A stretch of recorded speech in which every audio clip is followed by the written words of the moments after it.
One night, Henry and Gordon were alone with James. Although the Fat Controller was beginning to think well of him, whenever a chance came, the other engines would talk of nothing but bootlaces. "Remember the time one had to be used to get you out of trouble, James," they would tease. James tried to get his own back, talking about engines who got shut up in tunnels and stuck on hills. But they wouldn't listen. "You talk too much, little James," said Gordon. "A fine, strong engine like me has something to talk about. I'm the only engine who can pull the express. When I'm not there, they need two engines. Think of that. I've pulled expresses for years and have never once lost my way. I seem to know the right line by instinct." Every wise engine knows, of course, that the signalman works the points to make engines run on the right lines, but Gordon was so proud he had forgotten. "Wake up, James," said Gordon next morning. "It's nearly time for the express." "What are you doing? Odd jobs?" "Oh, well, we all have to begin somewhere, don't we? Run along now and get my coaches. Don't be late." James went to get Gordon's coaches. They were all shining with lovely new paint. He was careful not to bump them, and they followed him smoothly into the station, singing happily, "We're going away, we're going away." "I wish I was going with you," said James. "I should love to pull the express and go flying along the line."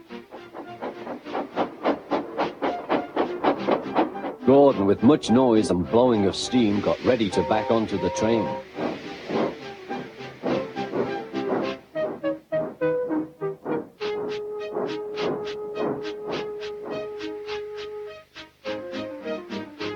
The Fat Controller was on the train with other important people, and as soon as they heard the guard's whistle, Gordon started.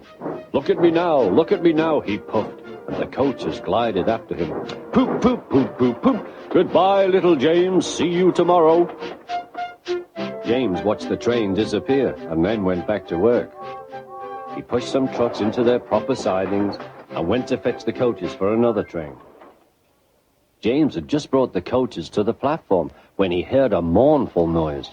There was Gordon trying to sidle into the station without being noticed. "Hello, Gordon. Is it tomorrow?" asked James. Gordon didn't answer. He just let off steam feebly. "Did you lose your way, Gordon?" said James. "No, it was lost for me. I was switched off the main line onto the loop. I had to go all round and back again." "Perhaps it was instinct," said James.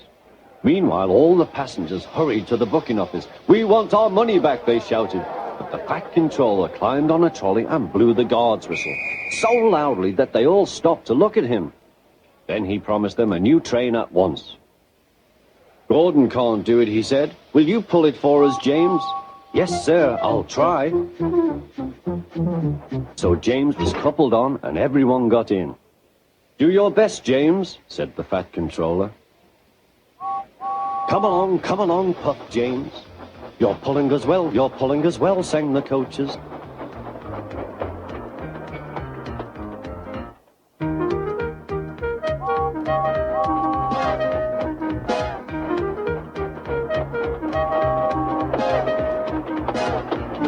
Bridges and stations flashed by, the passengers cheered, and they soon reached the station. Everyone said thank you to James, and the Fat Controller was very impressed. "Well done," he said. "Would you like to pull the express sometimes?" "Yes, please," answered James. Next day, when James came by, Gordon was pushing trucks. "I like some quiet work for a change," he said. "I'm teaching these trucks manners. You did well with those coaches, I hear." "Good, we'll show them." And he gave his trucks a bump. James and Gordon are now good friends. James sometimes takes the express to give Gordon a rest. Gordon never talks about bootlaces, and they are both quite agreed on the subject of trucks.